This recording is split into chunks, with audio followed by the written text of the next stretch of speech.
So I came across this quote, and it's left-wing communism is right-wing fascism. Left-wing communism is right-wing fascism. And actually, I'm the one that wrote it.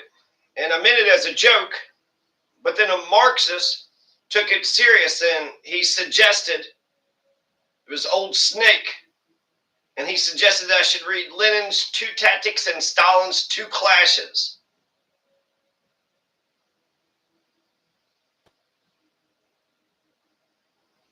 He suggested that I should read Left-Wing Communism and Infantile Disorder.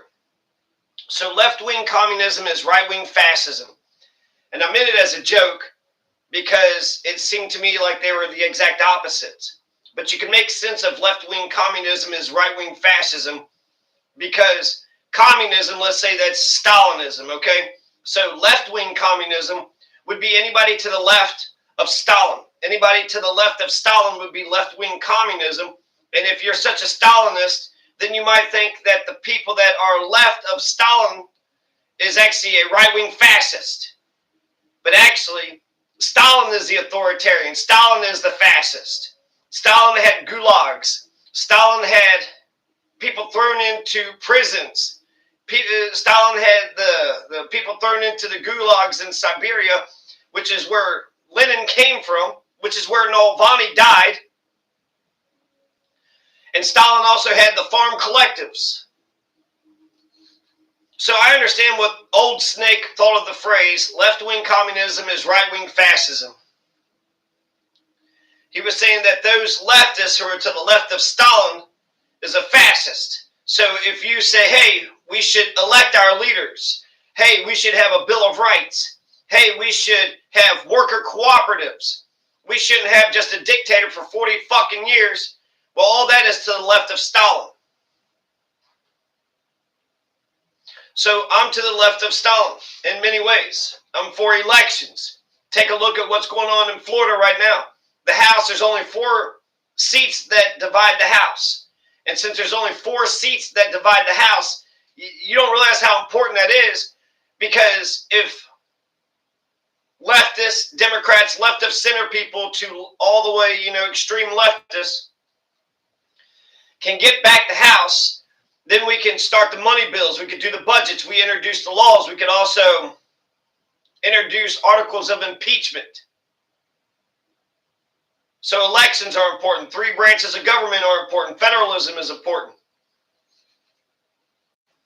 Now, Lenin would call that parliamentarism.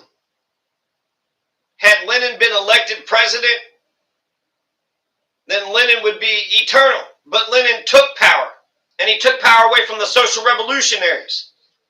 Bolsheviks didn't only take power from the fascists. The Constituent Assembly was mostly social revolutionaries.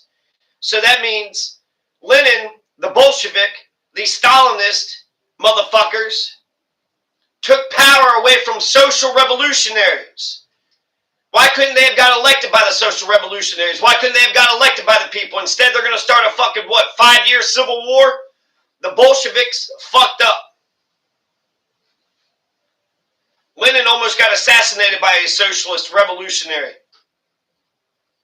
Lenin was against parliamentarism, but again, let's take Bolshevism and let's add the 3 branches of government. Let's take Bolshevism and add the elections and 3 branches of government and a Bill of Rights and Constitution.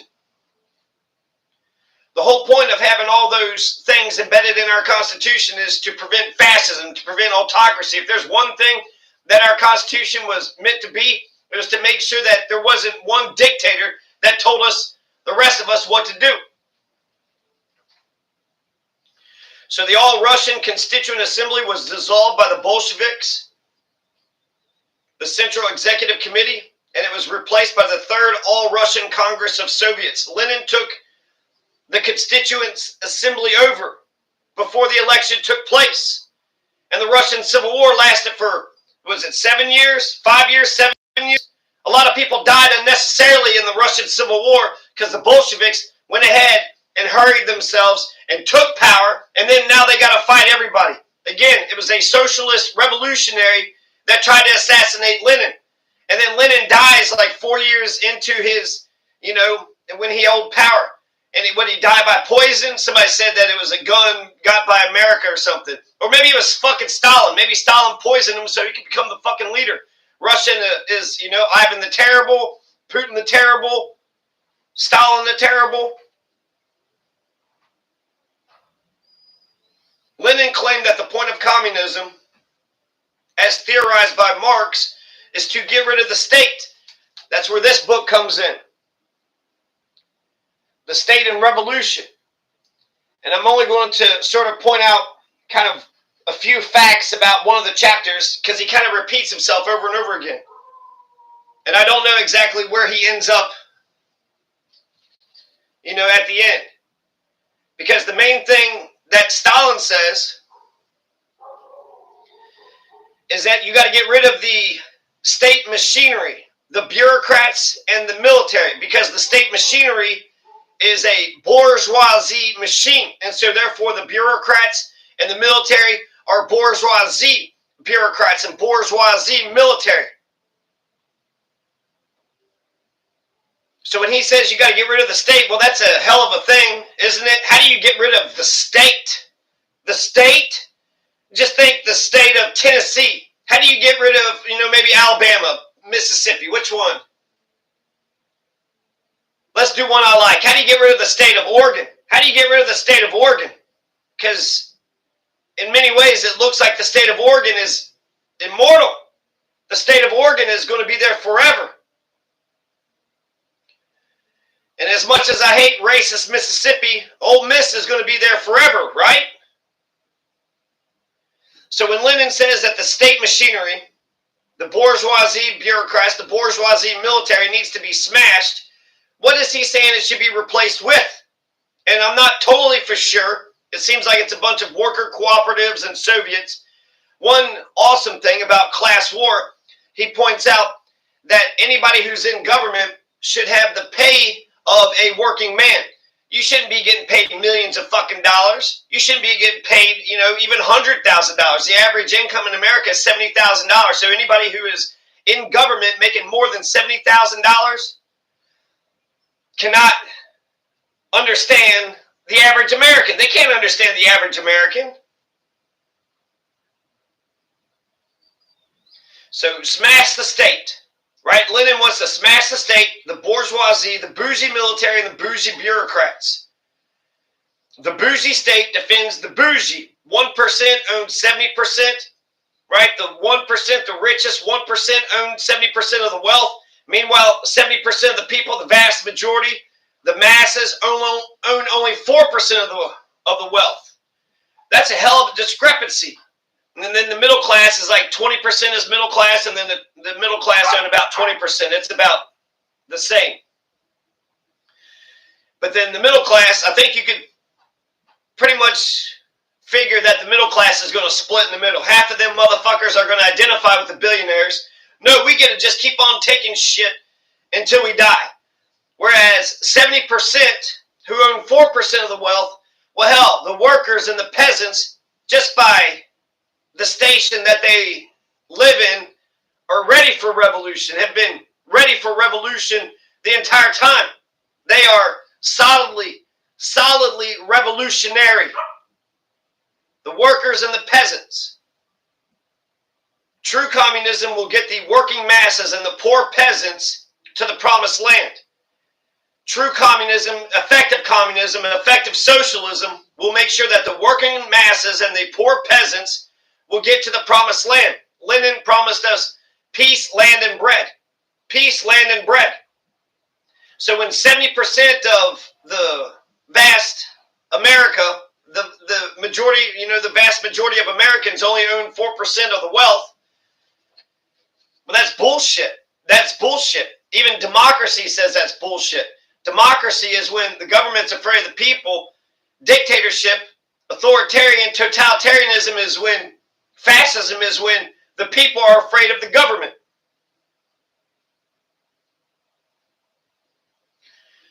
A revolutionary idea that I came across was that parallel power apparatuses can replace the current power apparatus. So when it comes to revolution, there's plenty of peaceful revolutions. Elections are peaceful revolutions. Constitution, changing the Constitution are peaceful revolutions. The Glorious Revolution was a peaceful revolution. And then even America's revolution, there's kind of another revolution that happened right after the war had ended. The Articles of Confederation was the laws of the land, but we didn't get a constitution until 1787, ratified 1789. Then that's when George Washington became president. You had a whole bunch of presidents before George Washington. So how did we get that brand new U.S. Constitution? Well, what they did is they went around and they had a bunch of ratifying conventions. And the idea was if they could get 9 of the 13 colonies of the 13 new American states to agree to the new Constitution, then that new Constitution is the law of the land. And so by referendum, by conventions, through democracy, we were able to do a constitutional revolution. No blood, no violence.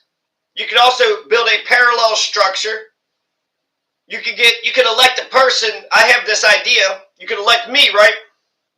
I got this idea that when it comes to South America, if people don't want to become America, then we can't make them become Americans. But what we can do is we can hold referendums, and if there is a country out there that wants to become a state in America, the Constitution allows for us to adopt new states.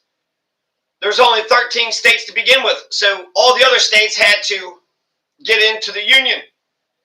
So instead of militarily dominating the world, we could offer Bolivia and Chile and Venezuela, we could offer these countries American statehood. If a referendum is passed, then we as Americans, our Congress, need to pick that state up right away. No bloodshed. So by having a parallel power apparatus, you elect somebody like me who says, let's have referendums in, say, Chile or Peru, Argentina. If Argentina votes to become an American state, then you need a president that would hurry up and get that American state into the Union. Puerto Rico's been sitting there for a long-ass time just dying to become an American state. And because, well, we're a bunch of imperialist colonizers, we won't even adopt Puerto Rico. They already had a referendum, and they want to be a state, but we're not going to fucking adopt them. Why not? How stupid is that? How stupid is that? We just want to militarily dominate over people. Even the Roman Empire would adopt people as citizens. Once they conquered their lands, they would adopt the people of the lands that they conquered as Roman citizens. We're not even doing that shit. All the great empires of decade, century, the Mongolians, the British, the whatever, name and damn empire that's ever, the Roman Empire, they all came crumbling and crashing down.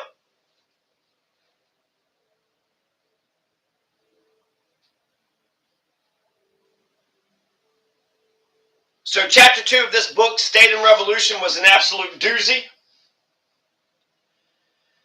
The state, the way that Marx says what the new state will look like is that this new state will be of the proletariat and organized according as a ruling class. So the proletariat, the working masses, if you're able to get the working masses and the peasants, including not the petite bourgeoisie, what does he call them? The lumpen proletariat. If you could get the proletariat, including the lumpen proletariat, to become the ruling class. Later on, he's going to say centralism, and then that's going to be what, a dictator? And he does say that we need first a dictatorship of the proletariat. So that is like step number 1. Step number 1, get a dictatorship of the proletariat. Again, we're Americans, so even a dictator is going to have to get Congress on board, do things constitutionally that even the damn Supreme Court, on its face, they should acknowledge things that are clearly constitutional. If somehow the Supreme Court goes fucking rogue and they become corrupt, but if you look at a president that's ready to do referendums in South America, and when Puerto Rico or Chile or Argentina votes to become an American state, then they adopt that state right away. Why would Congress not do that? Wouldn't it be amazing to have a highway, and instead of just, driving all the way to Texas or to Oregon, if we could drive to Mexico, Guatemala, all the way down into Argentina, down to Bolivia, down into South America. Wouldn't that be nice if we had a nice big highway that went north and south?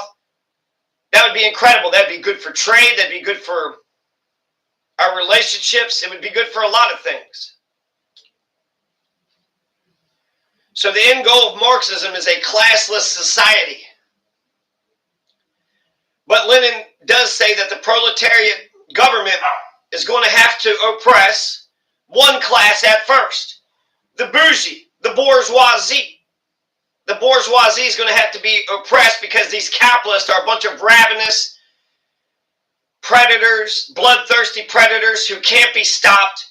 And then, there was something, a woman and her daughter had beat up a bully of a son, and people are kind of outraged that this had happened. But a bully is what? A fucking criminal. So if a criminal is criminalizing your son, you're not allowed as a family to rally around the family and to stop somebody who's criminalizing your family. Of course you're allowed to. Natural law says that. Common sense says that. Even the laws on the books say that. You're just going to let your son, what? You think when a bully is just what? Calling somebody stupid? You're stupid. Just flicking their ear or something? What if the bully is flat out assaulting people? What if the bully is stealing?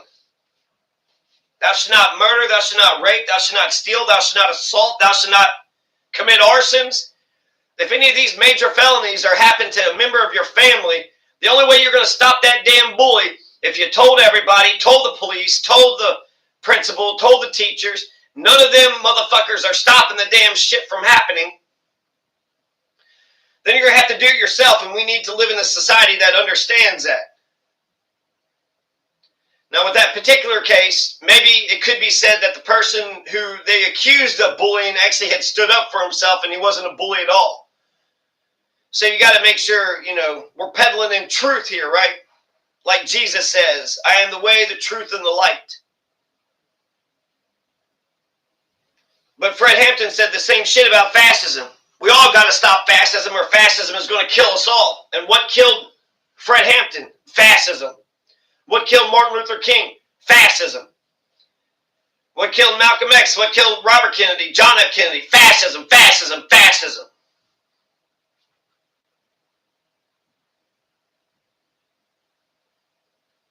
So the working class is consistently revolutionary. The working class and the peasants get power through a dictatorship of the proletariat, and then they're going to have to oppress the bourgeoisie at first. And in today's parlance, the modern day slave owners would be the landowners and the capitalists. So once the revolutionary proletariat, once you get a dictatorship of the proletariat, they get state power. The state power is a central organization of force. It's an organization of violence. And you will need to both crush the resistance of the blood-sucking exploiters, and then you're going to need to lead the enormous mass of the population, the peasants, the petty bourgeoisie, the semi-proletarians. You got to organize the masses and the peasants into a socialist economy. Marx had pointed out that the first revolution had developed centralization, and Napoleon completed the state machinery. So these revolutions are toppling the system, but then they're adopting the enormous power of the state, and then they just keep the enormous power of the state. Whereas Marx is saying, yeah, the first step is for the proletariat to take the state over, but then we got to smash the state. We got to smash the machinery behind the state. The state, the bourgeoisie military, the bourgeoisie bourgeoisie. We got to smash the state, and we got to put proletariat military, proletariat bureaucrats. And we got to have all these Soviets, all these worker cooperatives. And as much as I would love for a Bernie Sanders or an AOC or some other socialist, Hassan Abi, somebody else to be elected president, you're going to need those unions. You're going to need those working class unions, those worker cooperatives, because that's what's going to bring about the total transformation of our nation. That'll make the revolution complete.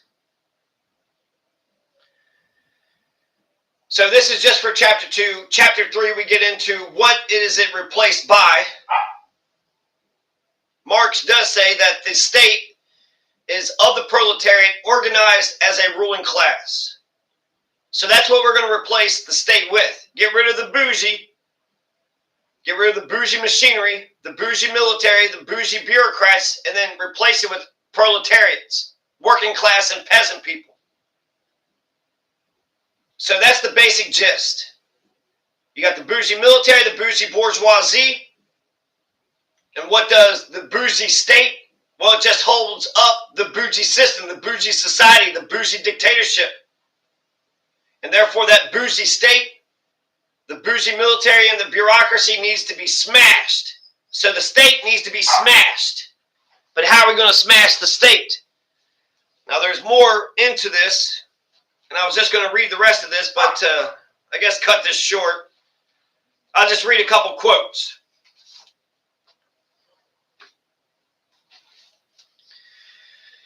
So this is from Marx, from the Communist Manifesto, written November 1847.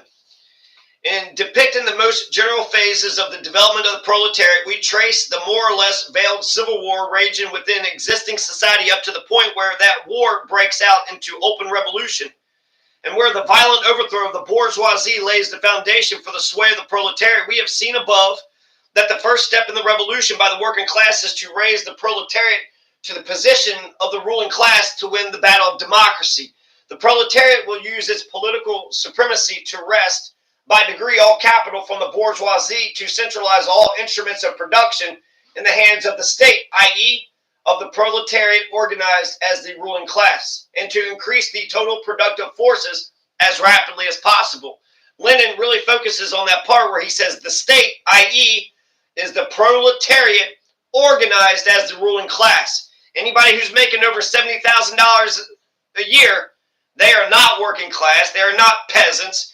And if that's middle class, so if you're making more than $70,000 a year, you don't even understand anybody above middle class, let alone working class or poor people or homeless. You don't understand what they have to go through. You don't understand at all. There's another good quote. I'll read it right here. This is Karl Marx again, from the 18th Brumaire of Louis Bonaparte. But the revolution is through going. It is still journeying through purgatory. It does its work methodically. By December 2nd, 1851, the day of Louis Bonaparte's coup d'etat had completed one half of its preparatory work. It's now completing the other half. First, it perfected the parliamentary power in order to be able to overthrow it. Now that it has attained this, it is perfecting the executive power, reducing it to its purest expression, isolating it, setting it up against itself as the sole object in order to concentrate all its forces of destruction against it. And when it has done this second half of its preliminary work, Europe will leap from its seat and exultantly exclaim, "Well grubbed, old mole." Well grubbed, old mole. This executive power, with its enormous bureaucratic and military organization, with its vast and ingenious state machinery, with a host of officials numbering 500,000, besides an army of another 500,000, this appalling parasitic body which enmeshes the body of French society and chokes all its pores, sprang up in the days of the absolute monarchy, with the decay of the feudal system which it helped to hasten. The first revolution developed centralization, but at the same time it increased the extent, the attributes, and the number of agents of governmental power. Napoleon completed this state machinery. The legitimate monarchy and the July monarchy added nothing but a greater division of labor. Finally, in its struggle against the revolution, the parliamentary republic found itself compelled to strengthen, along with repressive measures, the resources and centralization of governmental power. All revolutions perfected this machine instead of smashing it. The parties that contended in turn for domination regarded the possession of this huge state edifice as the principal spoils of the victor. So instead of smashing the state, they perfected the state. They say they're the ones in power now, and now they keep the bougie military, they keep the bougie bureaucracy, and then they try to use the wheels of the bougie machinery in order to liberate the masses. the working masses, and the peasants. Don't want to read any more quotes. I'll read this other one. I don't know where this one's going to lead me, but we'll read another one. This also comes from the 18th Brumaire. Engels. This is Frederick Engels. France is the country where, more than anywhere else, the historical class struggles were each time fought out to a finish, and where consequently the change in political forms within which they move and in which their results are summarized have been stamped in the sharpest outlines. The center of feudalism in the Middle Ages, the model country since the Renaissance of a unified monarchy based on socialist states, France demolished feudalism in the Great Revolution and established the rule of the bourgeoisie in a classical purity unequaled by any other European land. And the struggle of the upward striving proletariat against the ruling bourgeoisie appeared here in an acute form unknown elsewhere. He also mentions that the parliamentary power was developed in republican countries such as France, America, and Switzerland, and that in the monarchies, Britain, Germany, to a certain extent, Italy, and Scandinavian countries, they also developed parliamentary power. On the other hand, a struggle for power among the various bourgeoisie and petty bourgeoisie parties, which distributed and redistributed the spoils of office with the foundations of bourgeoisie society unchanged. And lastly, the perfection and consolidation of the executive power of its bureaucratic and military apparatus. So we smash the state and we replace it with the proletariat, organized as the ruling class. That's the main point of chapter 2 from State and Revolution, from Vladimir Lenin. Well grubbed, old mole. Well